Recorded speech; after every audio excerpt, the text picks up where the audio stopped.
তো আপনার মাথা ভালো না না না এটা ভাই নিচে একটু ধরে দেন তো।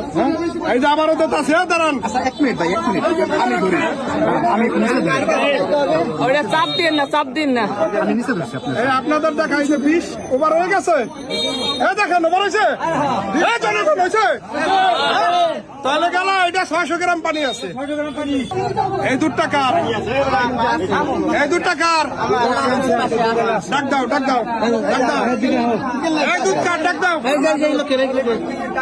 এই শালা তোরা যদি এরকম সিটের মতন তোরা যদি এরকম সিটের বাটপারি করবি আর করবে কারা এই শালা 18 গেছে শালা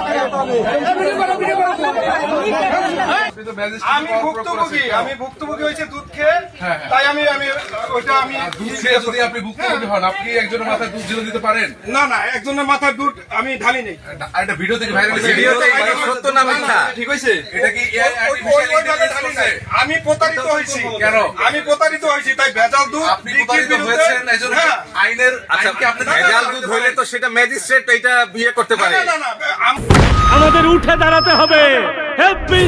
স্পিড সকল অন্যায়ের বিরুদ্ধে রুখে দাঁড়ানোর এনার্জি পার্টনার। আমার নাগরিক হিসাবে আমি 3-4 বার প্রতারিত হয়েছি।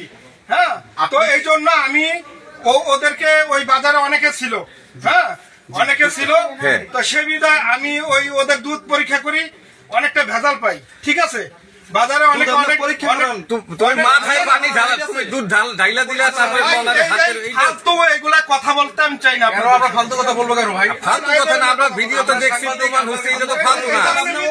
মিথ্যা অভিযোগ করেন কেন? মিথ্যা অভিযোগ না তো ভিডিওতে, এটা তো আমাদের অভিযোগ না। মিথ্যা অভিযোগ করেন কেন? যান এখান থেকে। মিথ্যা অভিযোগ করেন কেন? আপনি দুর্ব্যবহার করছেন কেন? নিতে পারে খারাপ ব্যবহার করেন কেন? আপনি তো দুর্ব্যবহার করছেন। তুমি খারাপ ব্যবহার করো। আমরা তো তোমাদের সাথে, আপনি এইভাবে ভয় দিচ্ছেন কেন? আমি কি অপরাধী? আপনি সাংবাদিক তুমি তো ম্যাজিস্ট্রেট না, ম্যাজিস্ট্রেসি পাওয়ার তোমাকে দেয় নাই। 9টার সময় দুধ নিয়ে গেছি, আমি দুধ নিয়ে খাইছি আরো মাসের মাথায় ওর দুধ কয় জল অমুক তমুক কয়, আমার দুধ একজন কিনে নিয়ে আমার মানে হের কদিন দেই নেই, হে আমার দিয়ে আমার ধরাইয়া কয় তোর দুধে জল, আমার মাথায় দুধ পানি ছিটায়। আমি গরিব মানুষ, আমি তো কাজকর্ম পারি না, কিসের মধ্যে যাইতে পারি না, আমি গাই দোয়াই, বাজারে যাই, আমার যাওয়ার জায়গা তো কোনো জায়গা নাই। 200-700 গ্রাম পানি আছে। চাচার ঘরটা দেখি, এই যে হলো মোটামুটি চাচার ঘর। তিনি কিন্তু একজন হতদরিদ্র মানুষ, তার কিন্তু মোটামুটি এই আয় ছাড়া আর কিছু নাই। মোটামুটি এই যে তার গরু ঘর, সে কিন্তু এই দুধ বিক্রির উপরই তার সম্পূর্ণ সংসার চলে। তো আপনাদের কাছে আমার একটা দাবি থাকলো যে